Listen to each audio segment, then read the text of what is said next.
Unfortunately, the issues that affect men often get little attention, are unknown or deemed unimportant. But men's issues do matter. They affect many lives, and it's important that we not only acknowledge them, but as a society do something about them. What follows are a number of issues you should be aware of because men's issues matter. In this video, we're going to be going over some legal inequalities that women have over men. So let's jump straight into this. Women have the right to genital integrity, despite almost every qualified pediatric association issuing statements that circumcision is not a requirement unless there is medical necessity for it, such as, for example, with phimosis. It is still an incredibly widespread practice that is still legal in practically every first world country. Female genital mutilation has rightfully been outlawed, whereas for male genital mutilation, despite studies linking it to decreased efficiency of nerve response, pain and trauma, which isn't helped by almost all of these practices being done without anesthesia, has practically no benefit, has increased sexual difficulties, may require even more medical attention for the first few years of life, and more. The next one is the right not to have to sign up for the Selective Service. Now, this is a long-standing right afforded to women over men. I should clarify that I'm talking about the requirement only for men to sign up, rather than the draft itself. If a man chooses not to sign up for the Selective Service, the federal penalties are $250,000 in fines, a felony charge with a maximum sentence of 5 years, or a mixture of both. As well as this, men who choose not to sign up for the Selective Service also forfeit their rights to federally provided loans and grants. Women have the right to exclusive benefits purely for being a business owner who is a woman. There are a ton of resources purely for women in this domain, such as loans, funnily enough, free grant money, and tax breaks, straight from the taxpayer.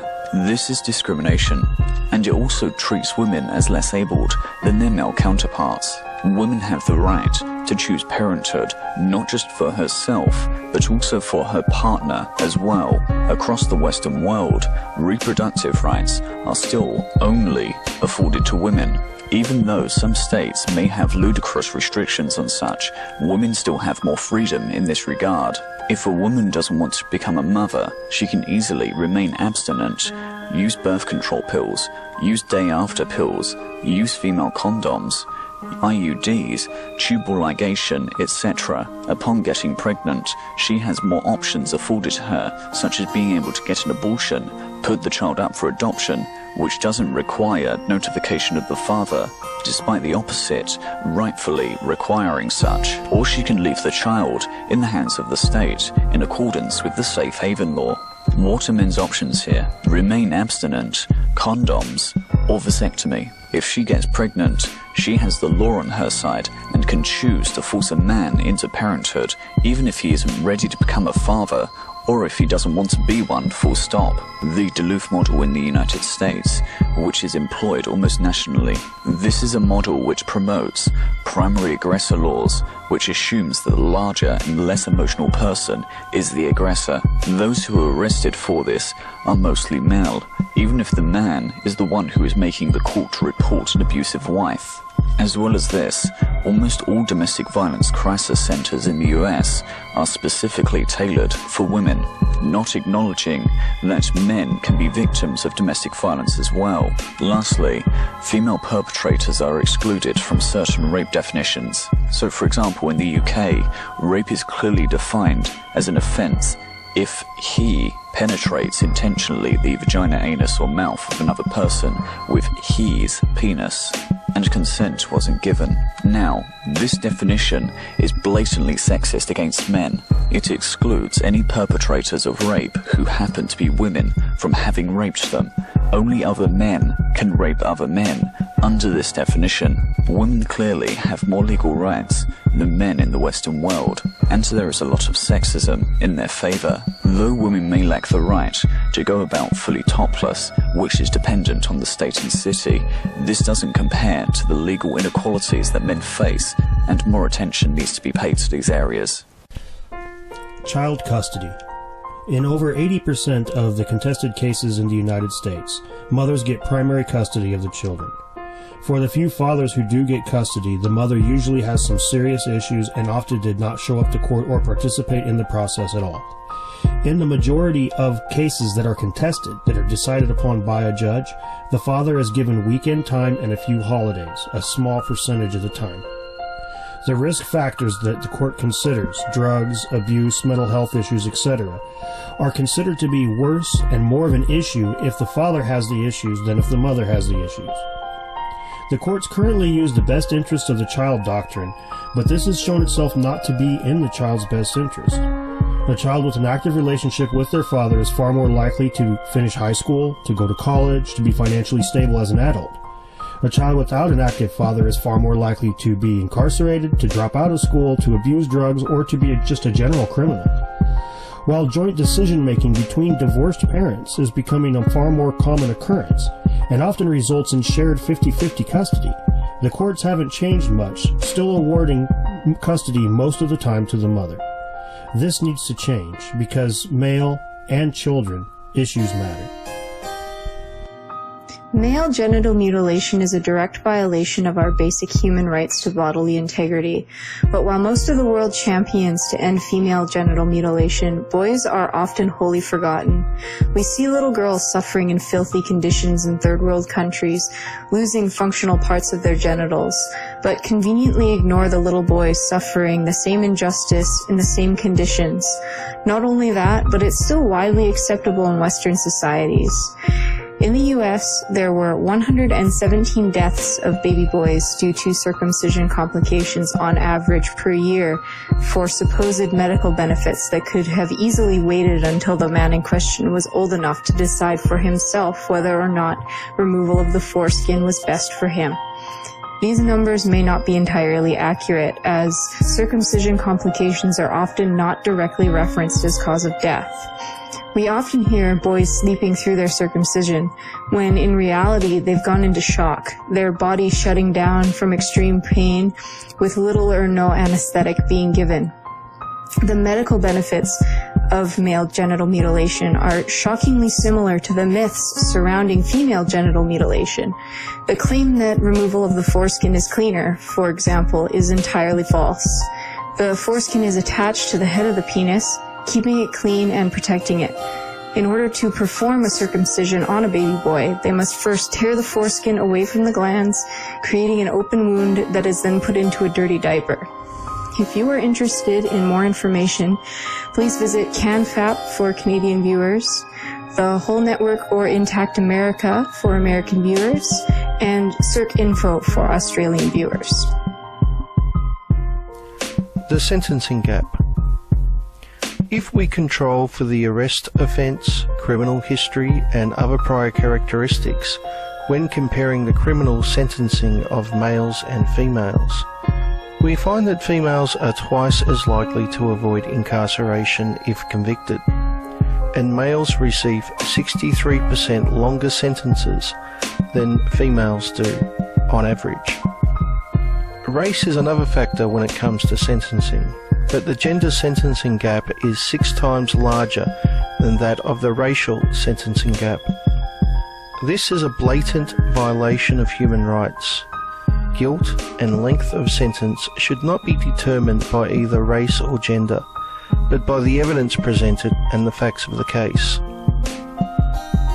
The sentencing gap is unknown by the majority of the public and gets very little attention. This needs to change because men's issues matter.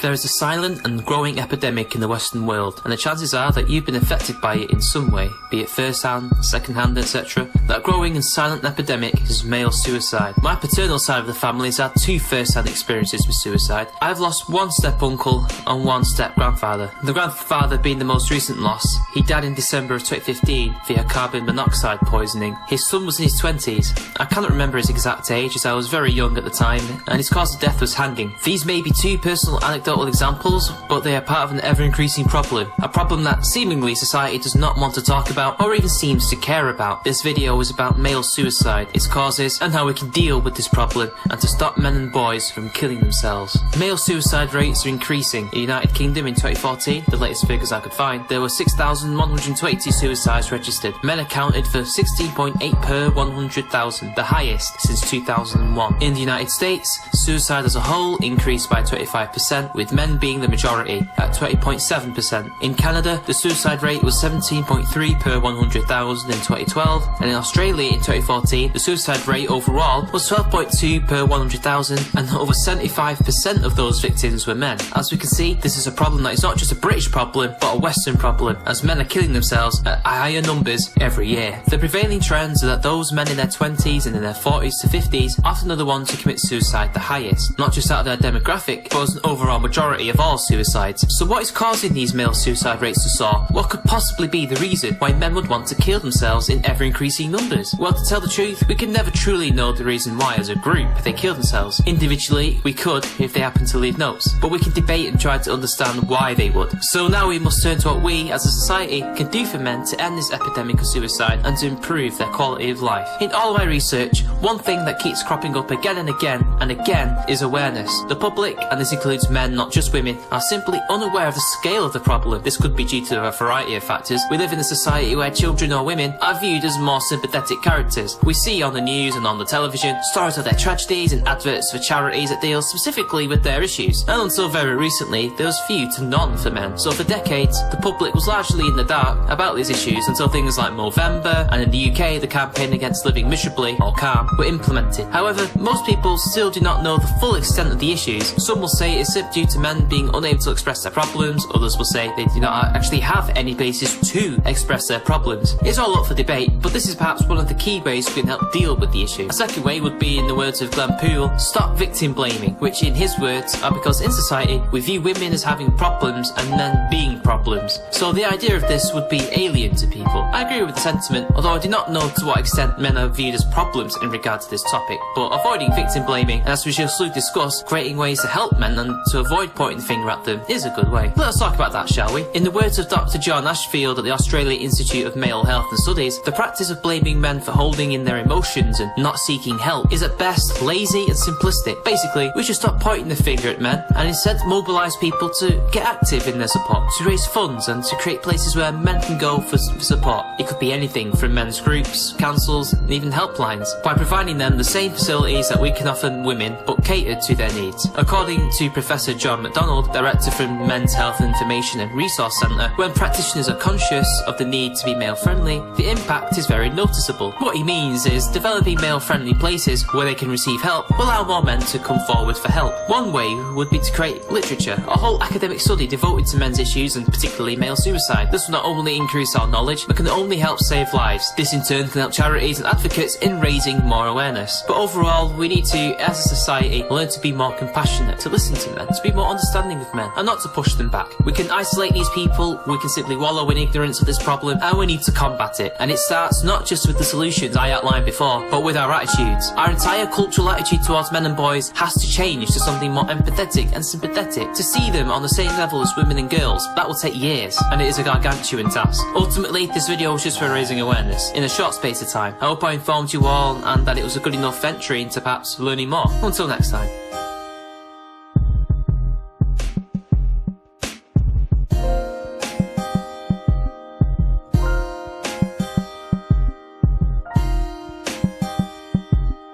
Please feel free to mirror this video or share it on Facebook and Twitter.